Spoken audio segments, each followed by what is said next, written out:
നമസ്തേ. ഇന്നത്തെ വീഡിയോയിലൂടെ നമ്മൾ മനസ്സിലാക്കുന്നത് വിശാഖം നക്ഷത്രക്കാരുടെ 2025 സമ്പൂർണ്ണ നക്ഷത്രഫലത്തെക്കുറിച്ചാണ് ഈ വീഡിയോയിലൂടെ പറയുന്നത്. അതായത് 2025 ജനുവരി മാസം 1-ാം തീയതി മുതൽ 2025 ഡിസംബർ മാസം 31 വരെയുള്ള നക്ഷത്രഫലത്തെക്കുറിച്ചാണ് ഈ വീഡിയോയിലൂടെ പറയുന്നത്. ജനുവരി, ഫെബ്രുവരി, മാർച്ച് ഭവന നിർമ്മാണം തുടങ്ങും. ലോണുകളും മറ്റും ലഭിക്കുകയും വ്യാപാരികൾക്ക് മോശപ്പെട്ട സമയവുമാകുന്നു. ഉദ്യോഗാർത്ഥികൾക്ക് നല്ല അവസരങ്ങൾ വന്നുചേരുകയും ആത്മവിശ്വാസം വർദ്ധിക്കുകയും ഗൃഹത്തിൽ മംഗളകർമ്മങ്ങൾ നടക്കുകയും വളർത്തുമൃഗങ്ങളുടെ വിയോഗം സങ്കടത്തിനിടയാകുകയും എടുത്തുചാടി തീരുമാനങ്ങൾ എടുക്കുകയും സ്വത്തുതർക്കങ്ങൾ ഉണ്ടാകുകയും ഫലമാകുന്നു. സാമ്പത്തികമായി പുരോഗതിയുണ്ടാകുകയും യന്ത്രവുമായി ബന്ധപ്പെട്ട് തൊഴിൽ ചെയ്യുന്നവർക്ക് അഭിവൃദ്ധിയുണ്ടാകുകയും പരിഹാരമായി നവഗ്രഹ അർച്ചന നടത്തുന്നത് ഉത്തമമാകുന്നു. ഏപ്രിൽ, മെയ്, ജൂൺ വിദേശത്ത് ജോലി ചെയ്യുന്നവർക്ക് ജോലി നഷ്ടപ്പെട്ടേക്കാം. പ്രവൃത്തികളിൽ തടസ്സങ്ങൾ നേരിടും. മനസ്സിന് പ്രയാസങ്ങൾ ഉണ്ടാകുന്ന വാർത്തകൾ കേൾക്കേണ്ടതായി വരും. ശുഭാപ്തി വിശ്വാസം വിട്ടുകളയരുത്. സന്താനങ്ങളുടെ വിവാഹകാര്യങ്ങളിൽ തീരുമാനം കൈക്കൊള്ളും. വ്യാപാരത്തിൽ കൂടുതൽ ശ്രദ്ധിക്കേണ്ട കാലഘട്ടമാണ്.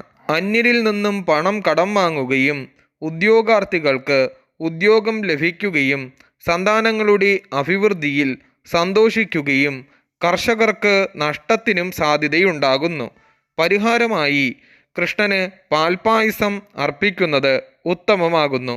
ജൂലൈ, ഓഗസ്റ്റ്, സെപ്റ്റംബർ ഈശ്വരാനുഗ്രഹത്താൽ വലിയ ആപത്തുകളിൽ നിന്നും രക്ഷപ്പെടും. നേത്രരോഗം അലട്ടും.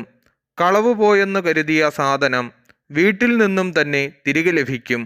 ക്ഷമയോടെ കാര്യങ്ങളെ നോക്കിക്കാണുകയും വിദേശത്ത് ജോലിക്ക് ശ്രമിക്കുന്നവർക്ക് താമസം നേരിടുകയും ഫലമാകുന്നു. ഭൂമി കൈമാറ്റം വേഗത്തിൽ നടക്കുകയും സ്നേഹിതരാൽ വഞ്ചിക്കപ്പെടുവാൻ സാധ്യതയും ഉണ്ടാകുന്നു. കർഷകർക്ക് സർക്കാരിൽ നിന്നും ആനുകൂല്യങ്ങൾ ലഭിക്കുകയും സഹോദരന്മാരിൽ നിന്നും സഹായ സഹകരണങ്ങൾ ഉണ്ടാകുകയും പ്രതീക്ഷിക്കുന്ന കാര്യങ്ങൾക്ക് അല്പതാമസ തടസ്സം ഉണ്ടാകുകയും ചെയ്യും.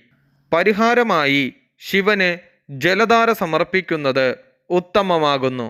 ഒക്ടോബർ, നവംബർ, ഡിസംബർ സർക്കാർ ഉദ്യോഗസ്ഥർക്ക് സ്ഥാനക്കയറ്റത്തിന് സാധ്യതയുണ്ടാകുകയും താൽക്കാലിക ജോലി ചെയ്യുന്നവരുടെ ജോലി സ്ഥിരമാകുകയും ഉന്നതരായ വ്യക്തികളുമായി സൗഹൃദ ബന്ധത്തിലാകുകയും വിദേശ ജോലിക്ക് ശ്രമിക്കുന്നവർക്ക് അനുകൂല സമയവുമാണ്. വിവാഹ മംഗളകർമ്മങ്ങളിൽ പങ്കെടുക്കുകയും പുതിയ വീട്ടിലേക്ക് താമസം മാറുകയും ബിസിനസ്സിൽ ചില ചില്ലറ പ്രശ്നങ്ങൾ അഭിമുഖീകരിക്കേണ്ടതായി വരികയും വിനോദയാത്രയിൽ പങ്കെടുക്കുകയും സാമ്പത്തിക ഞെരുക്കം തരണം ചെയ്യുവാൻ മറ്റ് ഉപാധികൾ തിരഞ്ഞെടുക്കുകയും രാഷ്ട്രീയക്കാർക്ക് മികച്ച അവസരങ്ങൾ വന്നുചേരുകയും ഫലമാകുന്നു. പരിഹാരമായി നവഗ്രഹ അർച്ചന നടത്തുന്നത് ഉത്തമമാകുന്നു.